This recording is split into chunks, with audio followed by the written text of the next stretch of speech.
Welcome back, everyone. Let's take a look at the brainstem here. And when we look at the brainstem, we have these three main parts: the medulla, the pons, and the midbrain. And just to give you some orientation here, the medulla is protected by two vertebrae, and those two vertebrae would be the C1 and the C2 vertebrae. So some say that this is the spinal cord, but really the reason why they say that this is the spinal cord is in human dissection, they're right. This is the spinal cord. But when we're alive and we're hydrated well, let me explain what happens when you die and you dehydrate. Everything that's here shrinks up and moves upward. So at what point when we're alive, which is the medulla, ends up ascending upward, and then what you're left with is the spinal cord. But really behind that C1 and C2 vertebrae is the medulla oblongata, which is really important because cranial nerves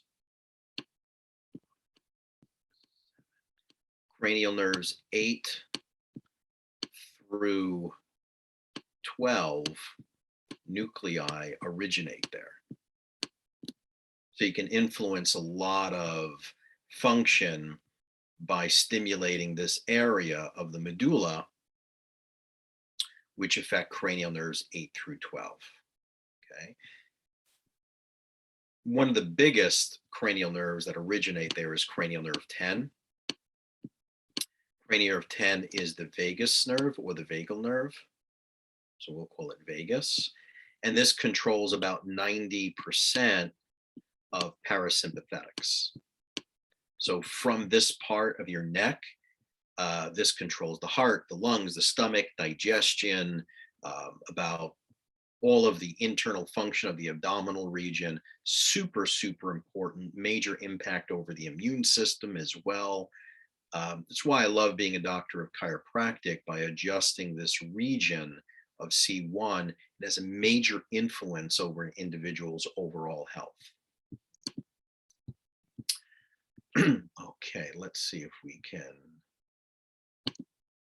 close this and move on.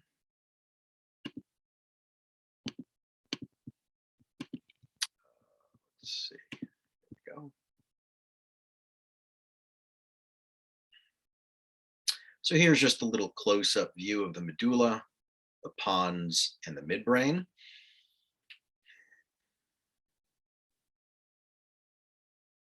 Now we're looking at the posterior part of the brainstem. And let me bring my, see if I can draw here again. So this section is the medulla down here at the bottom. Then we move up, we have the pons, and then this section here is the midbrain. And the midbrain has these 1, 2, 3, 4 bumps to it. And because they're 4, we call it quad, right? Quad means 4, the corpora quadrigemina. The corpora quadrigemina, which means body of 4, which is really made up of 2 superior colliculi and then 2 inferior colliculi. The superior colliculi deal with movement of the eyes and the tracking of the eyes. And then the inferior colliculus involves like the ability of moving the head.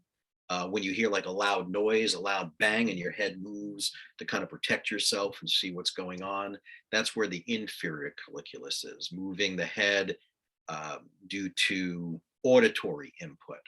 Superior colliculus is the movement of the eyes, okay, and the tracking of the eyes.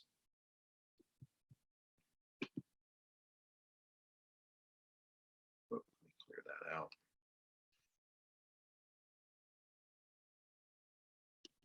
What did you say the inferior moved? Movement of the head in reference to sound. Thank you.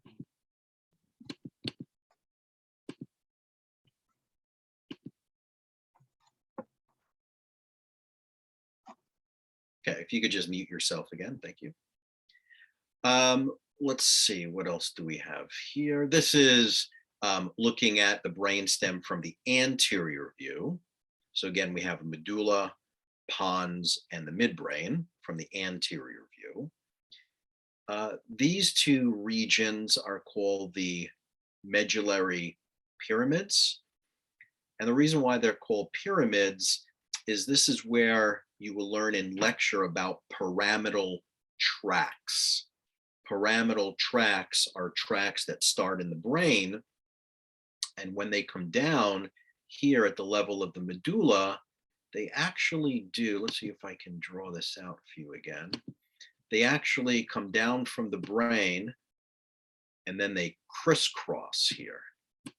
Come down from the brain and then they crisscross, and this region of the crisscross, right, which looks like an X, they call deca, right? Deca is Roman numeral 10, deca.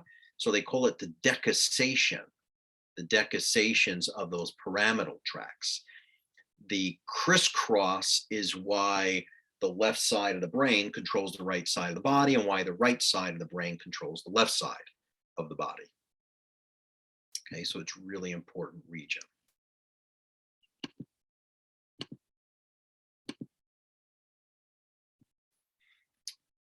Okay, so now we're looking at the posterior cerebrum up here. There's your green occipital lobe. Inferior to that is the cerebellum, right? Let's not confuse cerebrum with cerebellum. The cerebellum is back here. This is the right lobe. This is the left lobe.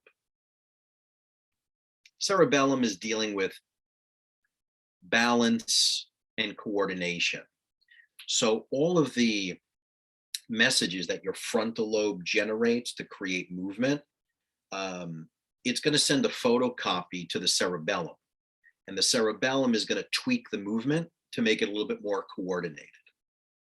So if I were to do this, let's say, if I were to touch my finger to my nose like this and do it with my eyes closed, that is pretty good. But some people do this. If I say, touch your finger to your nose, they'll do this and then correct.